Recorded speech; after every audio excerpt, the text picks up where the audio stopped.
Nah satu bonggolnya ketika dia berbunga, satu bonggolnya itu ditawar orang Thailand. Kalau Thailand itu kan suka beli itu 500 juta. Wah. Monstera andersoni itu separuh putih separuh hijau itu sampai ada yang jual 75 juta. Wet.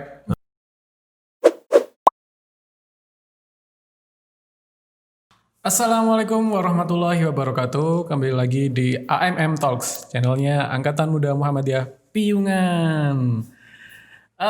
Kali ini kita kembali lagi dengan topik yang seru tentunya, dan kita sudah kedatangan bintang tamu yang sangat spesial sekali, yaitu ada Mas Muhammad Saifuddin, Mas Iput panggilan akrabnya. Mas Iput ini mungkin sudah cukup lama menggeluti satu bidang. Kalau Mas Iput tadi klaim dirinya itu sebagai petani tanaman. Nah, sekarang ini kan kita tahu bahwasannya tanaman itu lagi ngehitsnya nih Mas. Ada banyak sekali seperti aglonema, terus ada kalau yang bahasa lokalnya itu janda bolong seperti itu, kalau atau nama genusnya itu monstera gitu. Nah, kita akan cerita-cerita tentang tanaman itu, tapi tidak melulu dengan tanaman hits ya Mas. Nanti Mas Iput bisa bercerita banyak tentang bagaimana awal mula Mas Iput ada di bidang tanaman hias ini, dan mungkin nanti sampai cerita nih suka dukanya apa sih gitu di tanaman hias ini. Apakah banyak dukanya ataukah malah banyak sukanya seperti itu. Siap. Nah, untuk mengawali perbincangan pada kesempatan kali ini, mungkin Mas Iput bisa cerita nih awal mulanya bisa menyukai atau terjun di bidang tanaman, mungkin bisa dikatakan tanaman hias ya Mas. Itu bagaimana sih kayak gitu Mas? Oh ya, siap-siap. Terima kasih Mas Denis atas undangannya untuk dapat ngobrol-ngobrol santai di sini. Awal mulanya saya terjun di tanaman hias itu ketika saya memiliki lahan kosong yang nggak terpakai. Di situ saya berpikir ini mau digunakan untuk apa sebenarnya. Dan ketika melihat merawat tanaman itu rasanya darahnya itu mengalir lebih lancar gitu loh Mas. Jadi terus wis lah saya putuskan ini kasih tanaman aja gitu. Terus ketika mau tak kasih tanaman apa? Awal-awalnya iseng dong Mas? Awal-awalnya iseng atau memang karena suka sama tanaman? Sebenarnya mau iseng, tapi kok kalau dibuat serius asik gitu. Nah di situ ketika itu berpikir tanaman apa sih yang bisa dipasang di sini, ada tempat yang space kosong di tempat di rumah saya. Saya berpikir banyak yang bilang anggrek susah ditanam, anggrek susah untuk di dataran rendah yang panas. Nah itu saya menjadi motivasi saya untuk memicu, oh berarti ini harus bisa ditanam anggrek di tempat saya seperti itu. Apalagi di sini anggrek bulan yang terkenal harus di tempat dingin, terus di tempat yang ketinggian, di dataran tinggi seperti itu. Nah itu memberikan saya motivasi, terus saya harus nanam anggrek, khususnya anggrek bulan pertama awalnya seperti itu. Awalnya tahun berapa Mas itu? Sekitar tahun 2017 akhir kalau nggak salah. Seingat saya itu akhir. Dan waktu itu belum booming tanaman anggrek atau gimana Mas? Waktu itu maksudnya 2017 itu? Iya sebenarnya kalau tanaman anggrek itu sejak lama sampai sekarang itu nggak booming banget, juga nggak terlalu down banget, karena termasuk tanaman yang stabil harganya. Nah, kalau tanaman anggrek itu termasuk tanaman yang harganya stabil. Nah di situ karena banyak yang bilang tanaman anggrek bulan tiap beli mati, ada beberapa temen yang tanya, Mas aku nek tuku anggrek bulan no apik kembangnya sampai rumah mati, sampai rumah mati. Nah seperti itu menjadi oke bagus nih anggrek bulan kok banyak yang mati tuh kenapa gitu.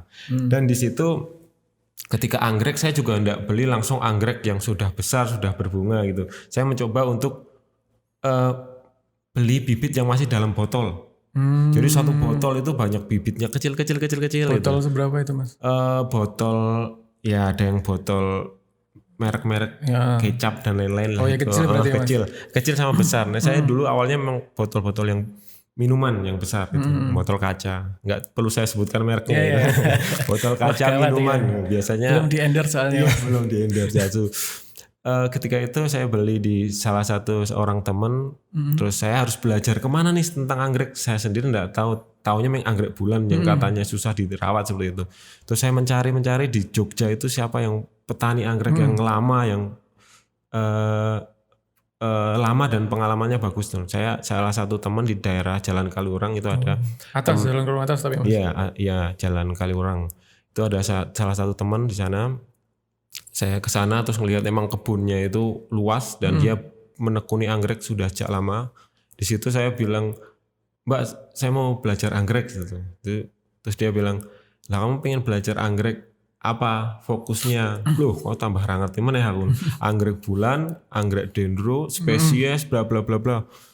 Anggrek bulan, padahal saya enggak tahu anggrek bulan itu yang banyak banget seperti ternyata apa. ya, Mas. Iya, ternyata banyak banget. Terus ketika saya enggak tahu itu, saya bilang anggrek bulan, padahal terus ya anggrek bulan seperti ini, terus gimana perawatannya, terus disarankan untuk beli yang anggrek yang sudah jadi kecil-kecil gitu. Terus wah, saya pengen sih lebih sulit, pengen yang dari botol karena secara hitung-hitungan matematika bisnis juga lebih banyak itu, tapi sebenarnya itu enggak ngaruh ke situ, tapi pengen tantangannya aja ketika itu.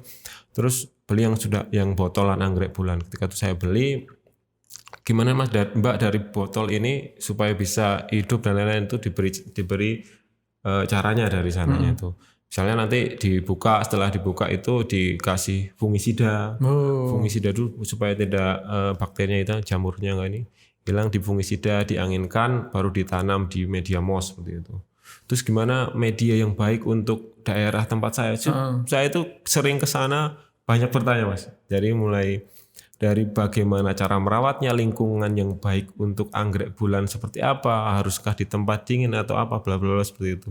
Dan ternyata setelah saya tanam sesuai anjuran suhu saya itu, ya bisa hidup di tempat kita yang notabene agak panas lah, tetapi itu panas, ya, Mas. cukup panas, tapi ya bisa hidup, bisa berbunga, lumayan, bisa hidup, bisa berbunga dari mulai kecil. Paling seukuran kuku-kuku kecil ini saya tanami setahun, 1,5 tahun lah mungkin udah berbunga, itu bisa berbunga. Tapi ya seperti itulah awal mulanya. Terus ketika anggrek lama, terus berkembang ke anggrek-anggrek yang lain, baru tahu anggrek spesies itu apa. Anggrek itu mulai nyari anggrek-anggrek, terus ada teman hunting. Kalau para petani mungkin tahu lah hunting, istilahnya hunter. Saya punya teman-teman yang nyari yang di hutan itu anggrek. Saya beberapa yang dapat di hutan itu ada anggrek, dulu tuh anggrek apa sih, anggrek tebu. Tapi anggrek tebu itu ya banyak sih sebenarnya di perkebunan sawit, di hutan juga banyak. Anggrek dasi Papua. Itu dari Papua itu Mas? Iya, dari Papua. Itu termasuk juga tanaman yang di alamnya itu sudah tidak terlalu banyak. Cukup sulit ditemukan. Mungkin di tempat-tempat tertentu ada banyak, tapi ya memang cukup sulit ditemukan. Nah itu ada di rumah saya anggrek dasi lah istilah. Tapi termasuk dari genus Phalaenopsis. Phalaenopsis itu termasuk anggrek bulan, itu termasuk jenis Phalaenopsis. Nah seperti itu, jadi berkembang terus ketika sudah tahu anggrek lama-kelamaan ya, terus karena ke tanaman-tanaman lainnya. Iya, ke tanaman lainnya yang awalnya juga tempatnya kok lama-lama penuh, terus ya wis lah dijuali satu-satu anggreknya. Sekarang masih, tapi penjualan anggrek nggak terlalu saya expose karena aku udah harus di ini lagi lah seperti itu. Tapi dari dulu Mas Iput itu hanya di tanaman hias atau mungkin ada tanaman buah, tanaman sayur, atau emang senangnya di tanaman hias aja Mas? Iya, sebenarnya tanaman hias itu saya lebih fokus concern di tanaman hias karena ya mesin suka menikmati. Kalau sayur belum, cuman secara teorinya aja cara menanam sayur seperti apa. Saya juga anak petani ya, masih anak petani, jadi saya tahu lokasi sawah, terus petani. Dan saya sebenarnya semua jenis tanaman itu saya suka. Semua jenis makhluk hidup, tanaman tuh yang tumbuhan-tumbuhan itu saya suka, walaupun enggak semua saya pelihara seperti itu. Untuk sayur juga sebenarnya saya suka melihat di sawah, itu suka mainan saya di sawah Mas. Oke. Tapi kan kalau melihat sekarang ini yang waktu pandemi sekarang ini tuh Mas, kita kan bisa melihat ada ya, kalau di tanaman ada 2 tren yang sekarang lagi naik-naiknya itu. Ada tanaman hias, terus kemudian ada tanaman sayur yang secara hidroponik dan segala macamnya itu. Nah, Kalau dari Mas Iput sendiri melihat fenomena itu tuh fenomena yang seperti apa Mas? Menguntungkankah atau malah sebenarnya membuat kewalahan karena nanti bakal banyak permintaan atau seperti apa kayak gitu? Atau malah gimana Mas dari Mas Iput sendiri? Oke, untuk secara ini menurut saya itu menguntungkan adanya tren seperti itu. Jadi dan didukung dengan adanya teknologi itu mendekatkan petani langsung ke konsumen. Itu saya paling suka dengan adanya teknologi. Jadi petani langsung bisa menentukan harga produksinya sendiri dan tahu harganya. Jadi nggak melewati tengkulak tanaman ya seperti itu. Iya. Dan itu sangat menarik di sekarang, apalagi tren sekarang itu selain yang tren tanaman sayur ya, yang setahu saya yang tanaman hias ya. Jadi para petani contohnya itu ada contohnya di daerah saya sebutkan di Kopeng itu ada satu desa Dukuh namanya. Saya juga pernah ke sana. Dukuh, ya. Ya, desa Dukuh itu semua sentra petani tanaman hias. Jadi satu desa, satu kampung itu isinya petani tanaman hias yang dulunya itu yang kesana cuman tengkulak tanaman, tengkulak tanaman, dan di sana itu kalau kita kesana masih harganya harga mau dijual lagi loh. Oh, berarti murah banget gampangnya. Murah banget istilahnya dono, nggowo duit piro wis entuk akeh banget. Nah, sekarang saya kemarin kesana wis seneng. Dulu saya pas awal kesana tanaman masih murah-murah. Ya murah-murah seneng. Sekarang harganya naik dan aku sebenarnya juga seneng karena ya ini petani harus seperti ini. Petani harus bisa mewujudkan ya wis dia yang nanam, dia yang menentukan harga, dan di sana itu sekarang seperti kayak wisata tanaman hias di sana itu. Kemarin saya ke sana juga ada pameran tanaman hias di sana. Di Kopeng itu Mas. Iya, di Desa Dukuh yang awalnya semua petani sekarang harganya wis standar kayak penjual. Jadi dia bertani dan langsung dijual. Seperti wisata itu. Dan itu berkat apa ya? Berkat teknologi yang mendekatkan yang jauh menjadi dekat, yang seperti itu. Seperti saya menanam tanaman, saya jual ya melalui teknologi. Kalau lapak saya juga belum punya cuma di rumah, di pekarangan di situ. Tapi secara ini melalui teknologi. Dan berarti menguntungkan banget ya Mas adanya teknologi itu. Iya, secara ini kalau kita bisa memanfaatkan teknologi itu sangat menguntungkan. Tapi kalau kembali ke tadi ke pandemi ya menguntungkan lagi karena mungkin sudah banyak dengar ya ketika suruh di rumah dan mau ngapain di rumah itu ya mau ndak mau paling enak rata-rata sih orang yang ini ya nanam tanaman di buat hijau-hijau di rumah. Ya buat hijau-hijau, dan kesadaran masyarakat juga akan apa ya lingkungan itu sudah tinggi. Jadi ya daripada masang tanaman plastik ya kita pasang tanaman asli yang bisa menyegarkan lingkungan seperti itu. Kalau dari Mas Iput sendiri kan istilahnya bisa ngeklaim dirinya itu sebagai petani tanaman gitu Mas. Nah kalau Mas Iput sendiri pernah istilahnya hunting itu sampai mana Mas? Atau baru di sekitaran Jogja atau udah sampai mana gitu? Atau ada channel di mana gitu? Siap. Sejauh mana Mas Iput? Kalau hunter saya kebanyakan tanaman hias yang tren sekarang itu kan tanaman-tanaman aroid, philodendron, monstera itu kan kita punya banyak sumber daya alam di Kalimantan. Nah, saya punya teman di Kalimantan, hunter saya ada di Kalimantan, dia mencari beberapa tanaman yang misalnya kita pesan tanaman coba digalakkan hutan ora sih kok ngene. Kita kasih contohnya aja. Seperti itu termasuk pasti nemu Mas. Ya, itu tergantung rezeki. Iya siap. Seperti itu, tapi pada awalnya mereka hunter tanaman-tanaman aquaspace. Yang akuarium itu juga lagi ngehit, tapi kita nggak bahas itu. Nah, di situ dia hunter beberapa tanaman ya Kalimantan, tapi kalau sampai terjun ke hutan sendiri ya mungkin beberapa tempat di Jawa Tengah saya pernah masuk lihat yo kayak gitulah kondisinya di dalam hutan, tapi ya lumayan ada yang bisa dibawa kalau tapi jika bukan illegal logging ya, daripada beberapa tanaman yang saya bawa itu kemarin juga karena mau di ini Mas, jadi lahannya itu mau dibuka buat pertanian di Jawa Tengah itu. Jadi memang menyelamatkan. Bisa dikatakan seperti itulah. Ya, orang kalau dilihat baiknya itu menyelamatkan tanaman yang ada di hutan, termasuk di Kalimantan. Ketika saya tanya orang-orang sana, ini tanaman tuh ada yang bilang, "Ojo Mas, biar lestari di situ." Tapi orang sana bilang diambil aja Mas daripada hutannya buat pertambangan, dibuka untuk pertambangan ya beberapa tempat iya, ada yang perkebunan sawit juga iya seperti itu. Tapi saya nggak terlalu mengekspos paham, itu ya. nggak mengekspos itu. Tapi daripada tanam banyak banget tanaman yang di sana itu yang kalau kita ambil terus kita rawat buat hiasan bagus seperti itu. Oke Mas, memang ada poinnya di situ daripada ya maksudnya karena ada alih fungsi lahan yang tadinya memang hutan kemudian menjadi lahan pertanian atau menjadi sebuah lahan sawit atau yang lainnya, ada nilai lain yang bisa dimanfaatkan yaitu dari memelihara tanaman itu tadi ya Mas. Iya, selain itu juga kita menyelamatkan spesies tanaman hias yang ada di sana. Nah, beberapa tanaman hias yang ada di sana itu belum ada namanya Mas, artinya belum ada ID-nya. Beberapa teman ini namanya apa belum ada tahu. Jadi masih pada dicari namanya, nggak tahu itu seperti apa prosesnya, tapi beda lah kalau tanaman spesies hutan gitu.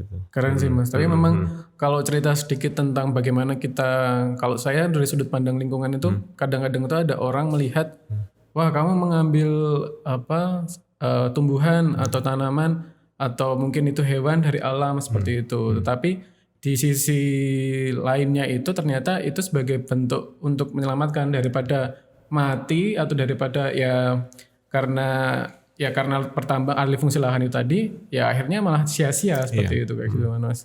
Iya, betul. Tapi kalau dari Mas Iput sendiri selama bergelut di tanaman hias ini berarti kan ini sudah bisa disebut sebagai sebuah bisnis ya Mas, karena ya paling tidak ada beberapa nilai yang bisa dihasilkan dari situ lah kayak gitu Mas. Hobi yang menghasilkan. Hobi yang menghasilkan. Nah, pengalaman bisnis itu sampai seperti apa dalam ruang lingkup bisnis tanaman seperti itu? Apakah memang ya biasa-biasa aja atau memang enak seperti itu kayak gitu?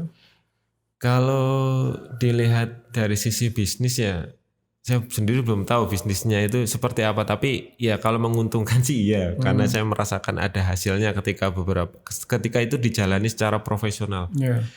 Dan ketika alhamdulillah ada admin saya, yang istri saya sendiri itu ketika dia ikut bantu benar-benar ada hasilnya. Walaupun sebenarnya dulu itu juga ada hasil, cuman kalau sekarang itu kan ada benar-benar di sisi bisnisnya itu kita ambil tanaman, kita beli istilahnya kulak lah, beli berapa, dijual berapa, tanaman apa aja yang hits lah istilahnya, yang sering laku dan lain-lain itu saya jadi ada datanya ketika ada partnernya seperti itu, Pak. Sisi bisnis seperti itu. Dan menyenangkannya kita jadi banyak teman dari seluruh Indonesia, kita punya banyak teman untuk sharing tentang tanaman, nyari barang, hunting secara online, secara langsung itu jadi menyenangkan gitu Mas. Tapi kalau misal ngomongin bisnis itu kan berarti kan ya kita tidak tahu bagaimana pasar ya Mas kayak gitu. Kalau Mas Iput sendiri apakah tipe orang yang mengikuti pasar? Berarti kan kalau sekarang lagi ngehits nih tanaman-tanaman hias, karena awalnya kan memang bermula dari anggrek. Kemudian sekarang langsung ikut ya menjual tanaman-tanaman hits itu, atau memang ada konsistensi menjual anggrek atau gimana gitu? Ya kalau sudah lingkup bisnis dan perdagangan seperti itu ya mau tidak mau kita harus ikuti mana yang menghasilkan Mas. Artinya ketika ini lagi hits nih, ya kita lihat dulu yang lagi hits itu kita mau ikut apa enggak gitu. Jenisnya apa dan ya saya kira beberapa tanaman yang saya jual juga sesuai pesanan apa yang diminta customer saya. Terus saya juga beberapa spekulasi ini harus saya beli atau enggak, ya tentu tanaman yang hits itu memang perlu diikut sertakan dalam bisnis kita, karena mau enggak mau ya kita kebutuhannya banyak dari customer, kebutuhan aku butuh tanaman ini ya mau enggak mau itu harus masuk di situ. Jadi beberapa tanaman ya ada di situ. Nah Mas, ini yang saya penasaran banget itu ketika mungkin selain karena ini kondisinya pandemi ya Mas kayak gitu kan, tapi kan kemungkinan hits tanaman itu nggak waktu pandemi aja kayak gitu. Pasti di lain-lain kesempatan tuh ada kayak gitu. Nah untuk ya kenapa sih misal ada kayak misal di belakang ini kalau teman-teman lihat tuh ada satu jenis yaitu monstera, itu janda bolong kalau istilahnya gitu. Itu sebenarnya itu orang-orang tuh suka itu karena apa sih Mas? Kalau misal Mas Iput bisa mungkin ada yang customer cerita atau apa, itu sebenarnya karena apanya sih Mas kalau menurut Mas sendiri kayak gitu? Oh iya. Karena mungkin mereka banyak ngelihat ya mas. Oh. Misalnya ini mas, ini di belakang ada Monstera King lah istilahnya. Istilah kita Monstera King. Banyak di spray di baju semua aksesoris ada gambarnya ini. Mau ndak mau orang itu ngelihat. Iya. Ya Ih, bisa kok sih. yang tanaman apa? Nah seperti itu terus. Tapi memang selain pandemi tadi ya ini tanaman bisa ditempatkan di indoor maupun outdoor. Jadi orang-orang yang lahannya sempit bahkan tidak punya lahan di luar, dia bisa menanam tanaman di dalam rumah. Walaupun tren sekarang itu kan tanaman indoor juga lagi ngehits Mas. Jadi ini juga termasuk tanaman yang bagus lah untuk dikoleksi, bisa di dalam rumah seperti itu.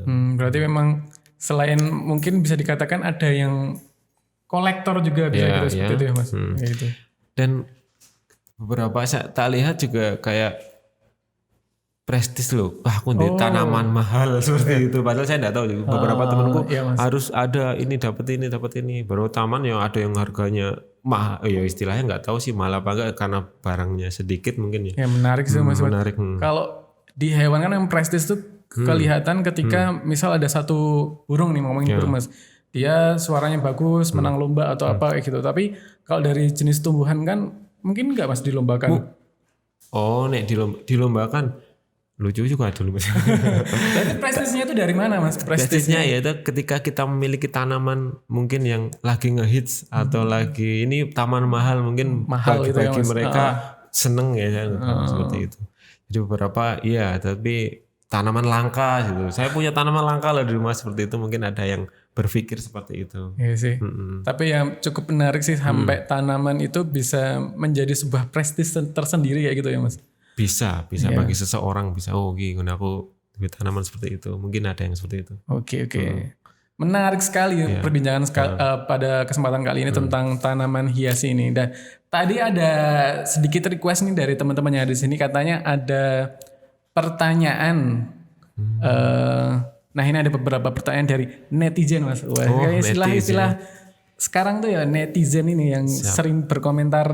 Nah, ya seperti itulah kayak gitu. Nanti. Ini mas ada 3 pertanyaan. Pertanyaan pertama, kalau dari Mas Iput sendiri tanaman paling mahal yang pernah dijual itu apa mas? Saya menjual tanaman gitu. Sebenarnya tanaman saya murah-murah mas, nggak ada yang mahal dan tanaman itu relatif harganya. Sebenarnya itu dikira saya nggak kulaan mas, jadi ada cerita di depan rumah saya itu ada salah satu jenis tanaman masuk philodendron, nggak tahu red emerald atau apa itu ada salah satu philodendron. Nah di situ ada tanaman yang mutasi. Artinya sekarang kan lagi hitsnya tanaman varigata. Kita varigata itu. Yes, varigata. Di situ kok tiba-tiba ada yang mutasi satu daunnya itu ada yang membelah. Ada yang separuh warnanya merah, separuh putih gitu loh mas. Ini nek dijual laku nggak ya? Zaman dulu saya terus tak potong aja, saya tanam, saya posting di Instagram. Salah satu media sosial. Saya menggunakan Facebook mas, Instagram juga. Saya posting laku mas di situ dan lumayan juga harganya. Satu tanaman dari depan rumah saya potong, saya tanam laku. Dan itu nggak sengaja ditanam ya, maksudnya memang pengen aja awalnya dirawat dulunya, terus mutasi kayak gitu. Kalau mutasi kita nggak bisa menentukan. Mutasi itu menjadi varigata itu kan perbandingannya 1 banding berapa ribu tanaman itu mutasi. Emang itu nggak bisa dibuat dan sekarang trennya kan tanaman-tanaman mutasi. Nah di situ saya ada satu tanaman yang mutasi di rumah saya ya. Saya jual dan harganya juga lumayan seperti itu. Nah ini mas, pertanyaan kedua ini saya agak bingung nih. Sepengetahuan Mas Iput, tanaman hias dengan harga paling mahal itu, yaitu dari jenisnya udah ada philodendron ya mas tadi mas. Yang saya jual, ya itu philodendron. Tapi terus? Kalau ini mungkin apa umum aja ya? Umum. Yang umum saja dan harganya berapa mas itu? Oke, nah itu tak sebutkan nggak apa-apa karena umum sudah semua sudah tahu. Dan beberapa tanaman masih ke tanaman ini ya. Kalau yang ngehits Monstera andersoni atau janda bolong yang varigata itu harganya cukup lumayan mahal mas. Artinya satu tanaman itu yang ukuran sekecil Oh, segini. sekecil tuh Mas. Di sini ada tanamannya, tapi belum mutasi. Itu yang sebelah pojok itu punya Mas Monstera andersoni. Itu separuh putih, separuh hijau itu sampai ada yang jual 75 juta. Wet. Tapi termasuk tanaman yang mutasi, artinya yo barangnya memang nggak mudah dicari Langka seperti memang. tapi beberapa tanaman yang spesies kita itu yang mahal juga banyak Mas. Artinya itu belum mutasi tapi mahal. Bahkan aduh aku lupa namanya apa ya, dari Papua itu termasuk pilo itu. Nah, satu bonggolnya ketika dia berbunga, satu bonggolnya itu ditawar orang Thailand. Kalau Thailand kan suka beli itu. Itu 500 juta. Wah, Tapi itu bonggolnya aja. bonggolnya aja. Nah, dia ditawar tanamannya nggak dikasih. Karena ya dikembangkan sendiri kan bisa di sini. Itu spesies asli dari.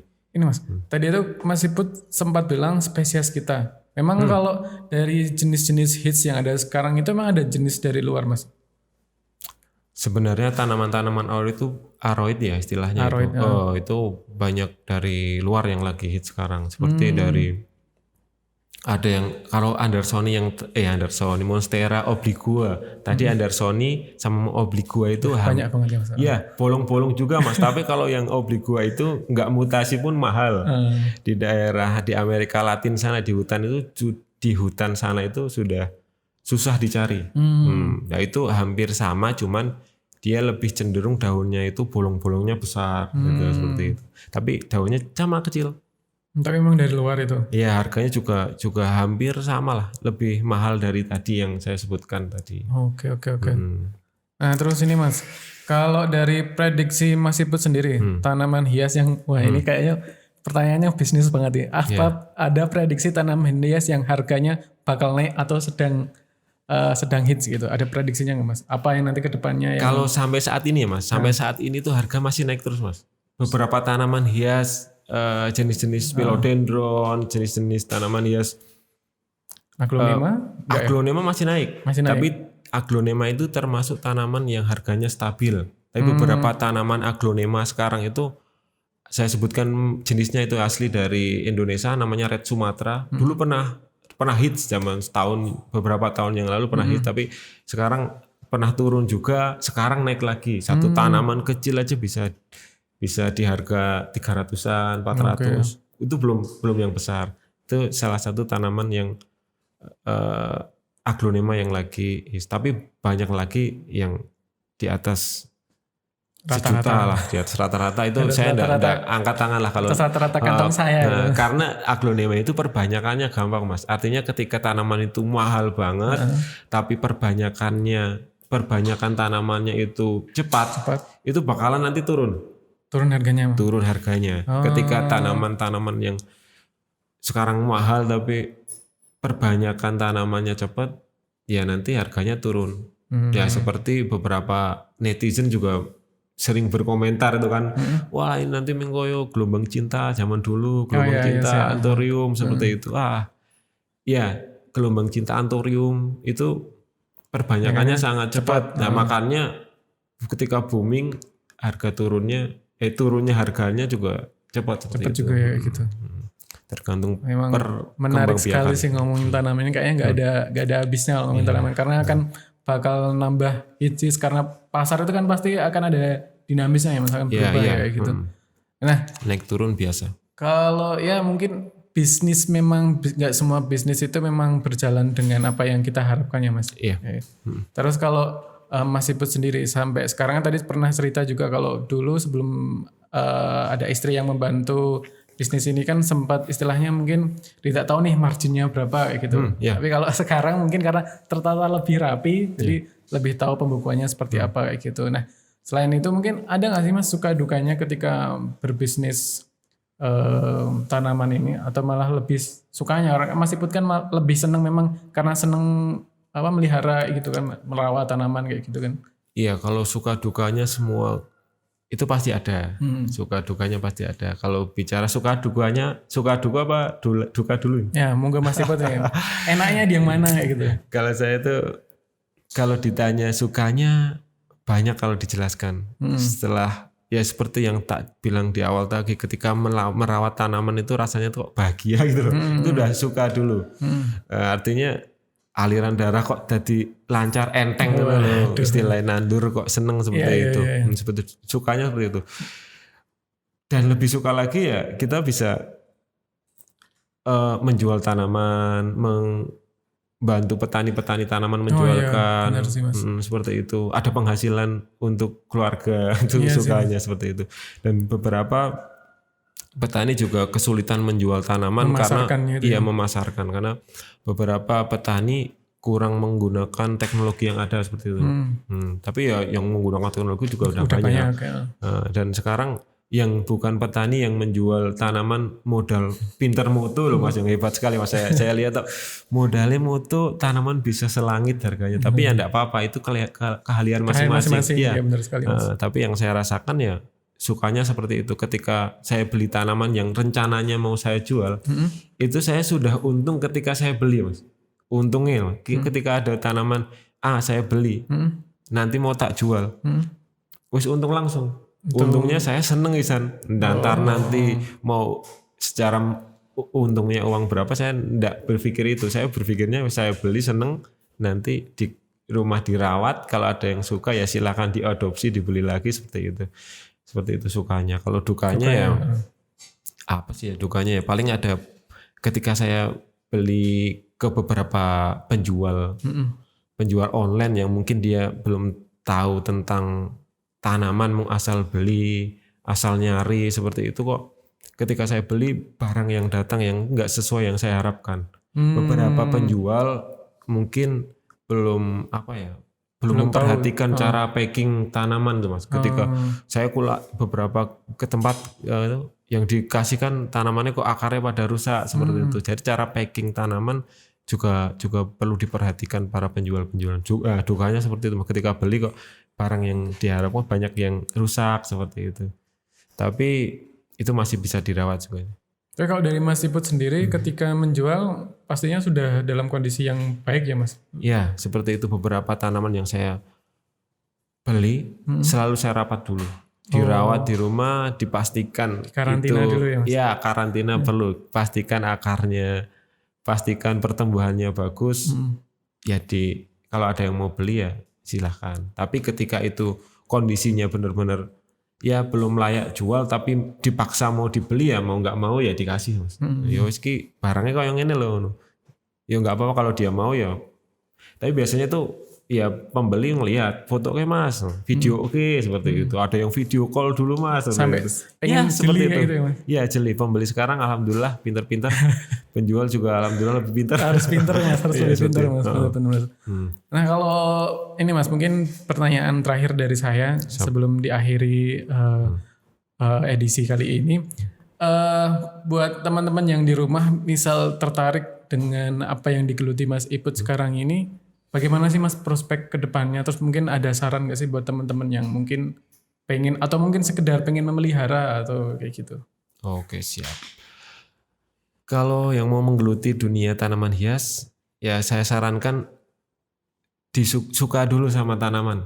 Jangan sampai kita suka binatang malah nanam tanaman seperti itu. Artinya kalau benar-benar mau menggeluti di sini, yang penting suka dulu sama beberapa tanaman lah, karena karakter tanaman itu kan macam-macam beda-beda. Seperti rumahku cocoknya apa, seperti itu. Nah, saran buat teman-teman yang pengen menanam tanaman ya, menanam di rumah ya, lihat lingkungannya seperti apa. Jangan sampai lingkungan yang panas kita beli tanaman yang nggak kuat panas. Jadi beberapa karakter tanaman ada yang tahan panas, ada yang kurang tahan panas, seperti itu. Tergantung kebutuhan dan tergantung orangnya Mas. Misalnya aku sibuk banget ya Mas, tapi aku pengen duit tanaman, ya tuku kaktus seperti itu yang bisa disiram seminggu sekali. Ya nanti bisa konsultasi lah. Oke. Ini nanti bisa dicantumkan Instagramnya Mas Iput. Ada Mas Put Orchid. Iya, Instagram ada. Ya itu nanti mungkin bisa dicantumkan oleh teman-teman. Dan mungkin itu saja Mas yang bisa kita bahas pada kesempatan kali ini. Terima kasih Mas Iput atas waktunya. Mungkin kita nanti bisa berbincang-bincang lagi di lain kesempatan. Mungkin dengan topik yang berbeda gitu. Kalau sekarang ngomongin tanaman, besok ngomongin apa lagi? Nah, penasaran? Iya gitu. Nanti akan ada edisi-edisi atau episode-episode selanjutnya dengan topik-topik yang menarik juga gitu. Tentu saja dengan khas dari teman-teman AMM Talks kayak gitu. Oke, sampai jumpa di episode-episode berikutnya. Tetap jaga kesehatan. Wassalamualaikum warahmatullahi wabarakatuh.